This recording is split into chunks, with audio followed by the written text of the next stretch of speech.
All right, well, here we are with part 3 of the 1975 DT250 rebuild. Got everything pretty much ready to go. There's just a couple pieces I still got to clean up, but it's ready to go back together. I'm going to start that process tonight. Got all the parts that I could paint black that were black. Just did a quick reshoot on those and the frame, and did the head on the motor too. Didn't bother with the side covers or anything. I didn't want to go that far.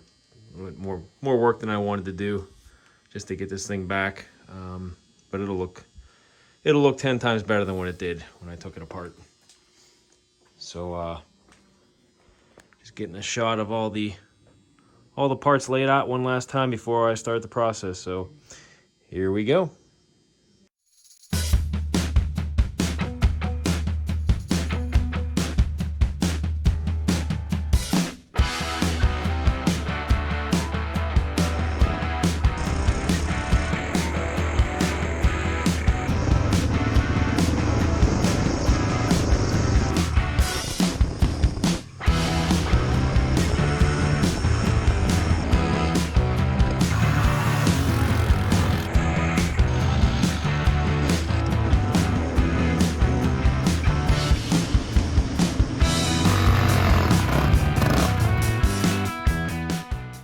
All right, so I'm going to start with the motor. Since that was the last to come out, I'm going to kind of try to work in reverse of when I took it apart. The motor was the last to come out, so it's going to be first going back in. I got a rag wrapped around the top of the carburetor cap with the slide and the needle. Just wrapped around there so I don't mess up the needle at all. And it's held together here. I didn't take it apart because this here is a little bit of a tedious process to get the cables back in with the throttle pull, because it splits off of the two. One going down to the oil injection pump, and the other going to the carburetor, of course. So it was a bit of a pain when I put the new throttle cable on to get this all lined up in here. So I just kind of left it on and have it attached to the throttle still, which is going to all go into one big piece. The rag did its job. So, all right, engine in first. Here we go.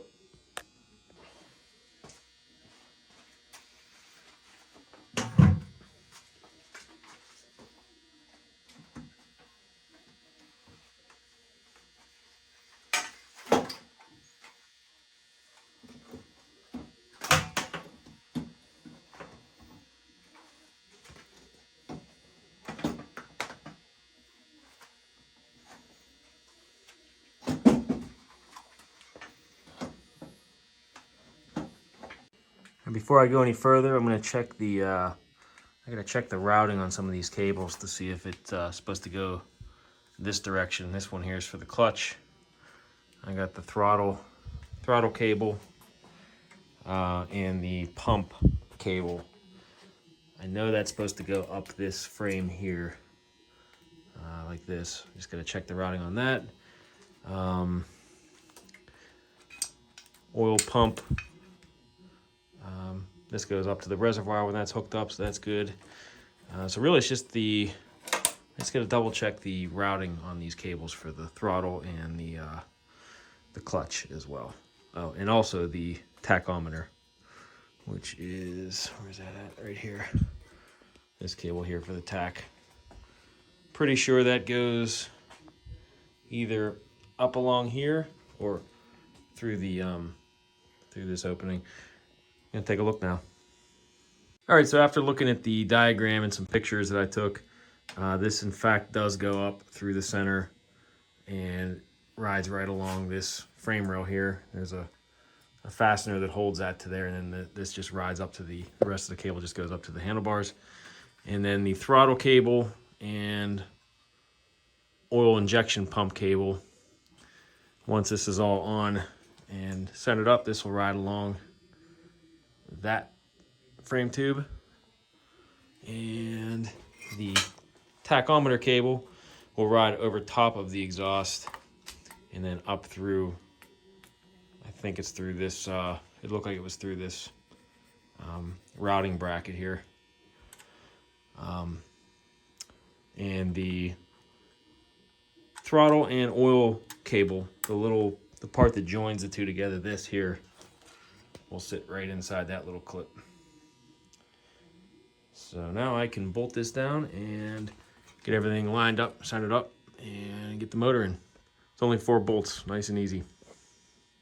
So when I was taking the engine mounting bolts out, I took a picture and, well, first I marked each bolt because they're all a little bit different in size. So I marked each one with a Sharpie and took a picture of where it was, so I knew where it's going back together when I had to get them all cleaned up. They were kind of nasty before. Just wire wheeled everything. Got some good shine to them again. I'm gonna put some anti-seize on and slide them back in.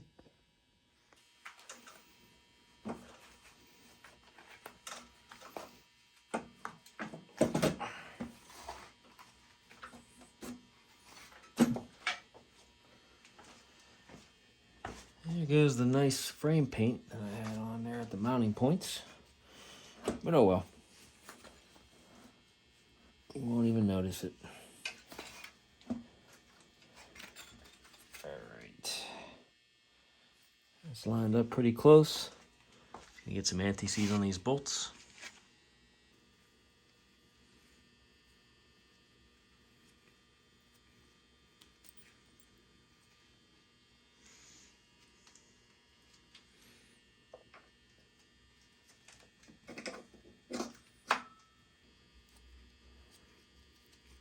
I don't think that's going to seize up anytime soon either.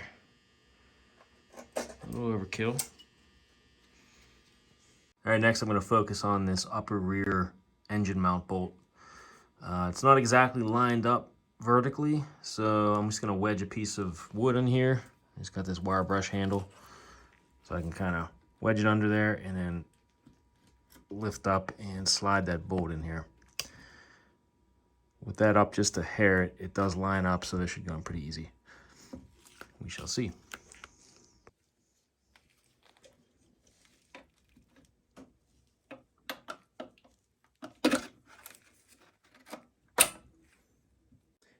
With that top rear bolt in, it just lines up this one pretty straightforward. Don't need to wedge it at all, it should just slide right in there. Look at that. Like a glove.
Next up, I'm going to take the carb and mount it on the intake boot just to kind of get the, I want to put that slide back in so I don't mess that needle up. So next part to go on, carburetor.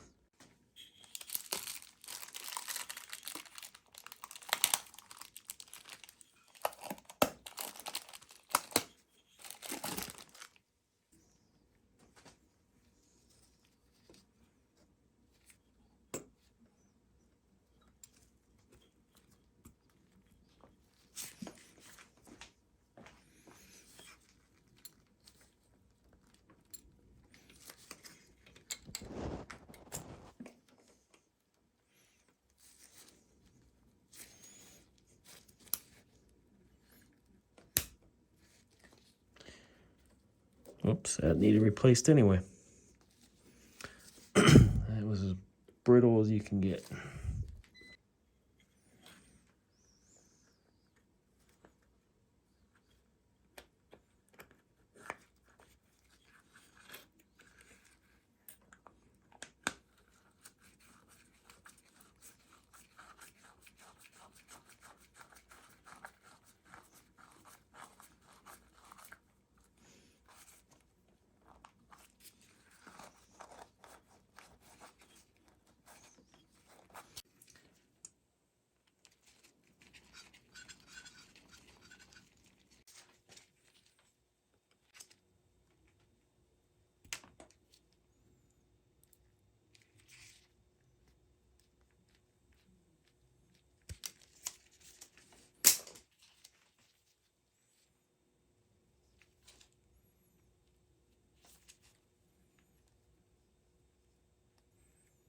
I think the next logical step would be to put the airbox back on, since we got the carb and the boot ready to go.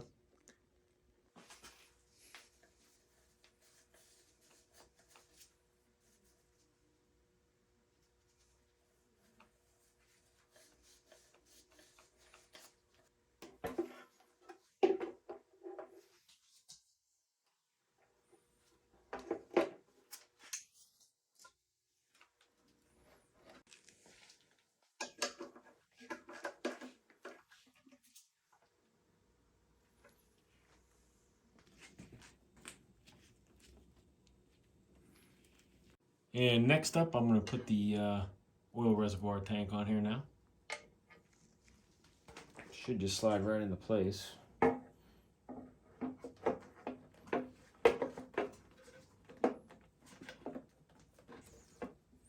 Let's see.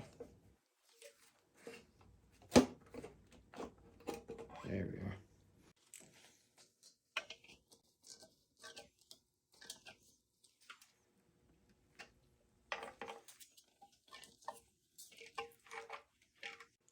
And next goes in the air filter.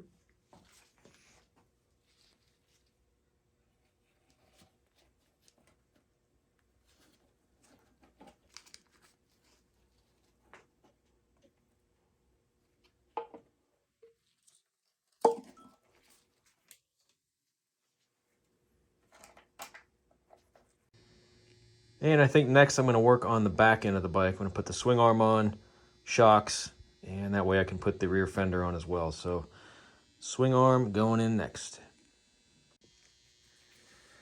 Just going to throw a little bit of grease on these caps that go over top of the bushings here. Just kind of hold that in place and maybe seal that out a little bit. Also can't forget the chain slider before I put that on. And some grease on here.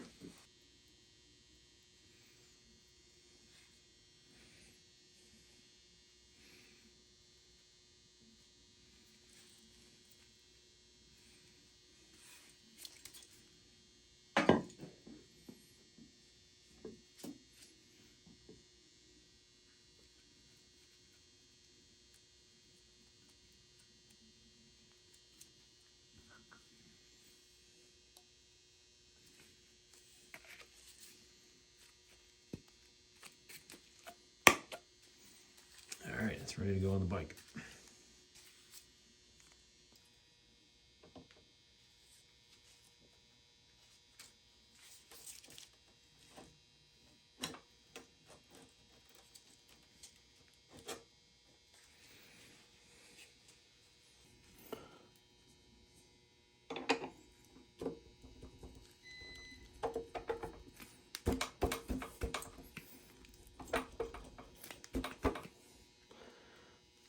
Get a little persuasion on there.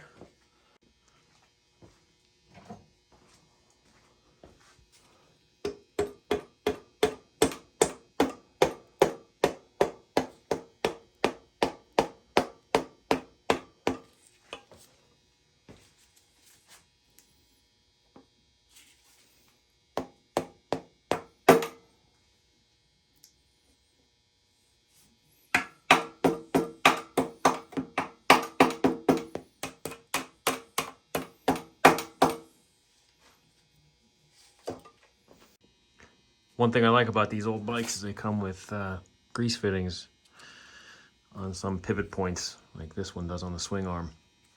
Something you don't see anymore.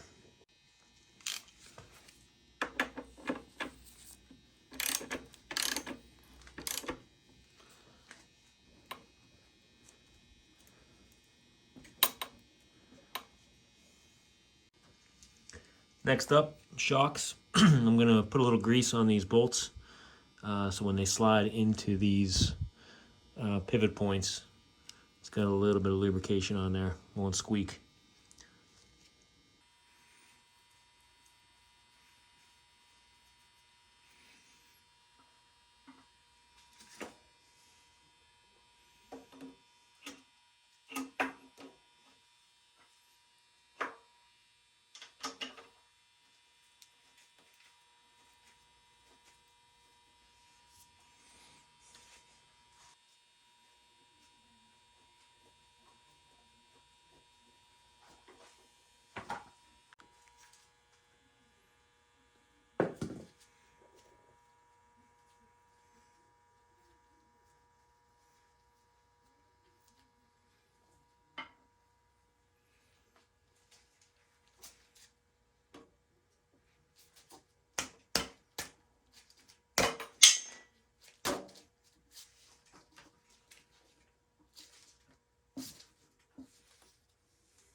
All right, I've decided to move back up front here and put the steering head back on and the bearings, which are all right here.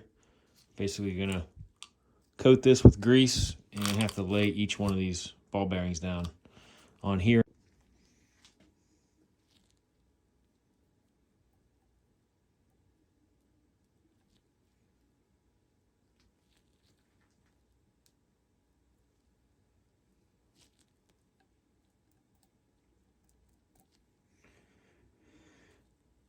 I got pretty lucky. I found the ball bearings when I opened this up.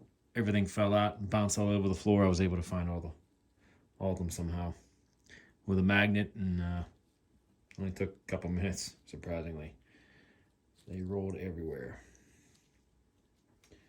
All right, so that should be enough grease. Let's start this.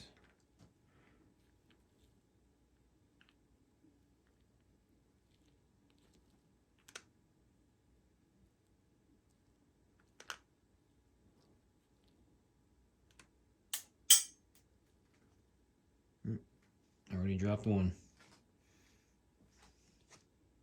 Don't think it went too far. Let me see if I can find it.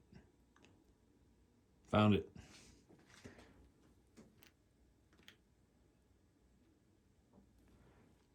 Bit of a tedious process here. All right, there we go. All right, so I repeated the process with the lower bearing race on the stem, which is ready to go in. And I have prepped the upper race and the cap and the lock nut and all that.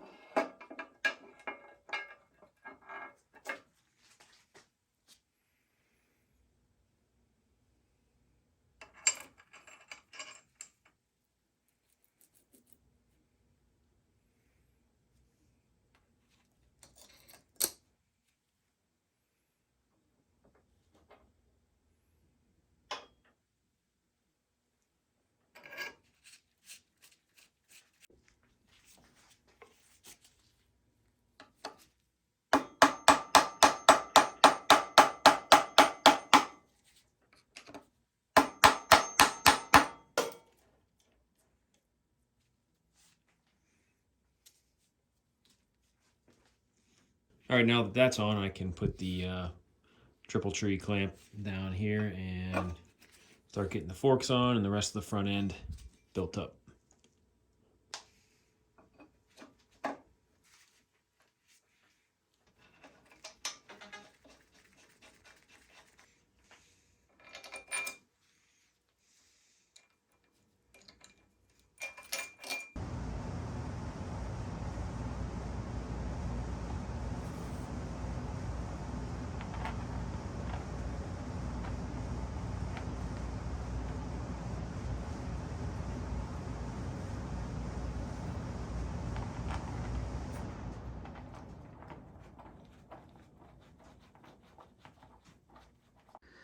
All right, this is where I'm going to leave off for the night here, I think. Just kind of mocked up the fuel tank and the seat to get a look at how it's going to, get an idea how it's going to look. And it's looking good so far. I'm pretty happy with that. It's going together easy, quicker than I expected. So next video, I am going to probably start with the electrical system underneath the fuel tank. I'm going to take all that off, of course. It's just kind of sitting on it right now. So I'll run all the cables, all the wires, and then put the wheels on. Still a couple things I got to clean up on the hubs need shined up a little bit, and headlight bucket and the headlight ear holder for up top need painted as well. So pretty soon, but making pretty good progress so far. So if you're still with me, thanks for watching. If you're not a subscriber, please consider subscribing. You can be alerted for the next video that pops up to follow along with this build, and a couple other ones in the future too, like this one here and that one right there. Those ones are next, but I got to get this one first because this one was in first. So all right, thanks again, and until next time.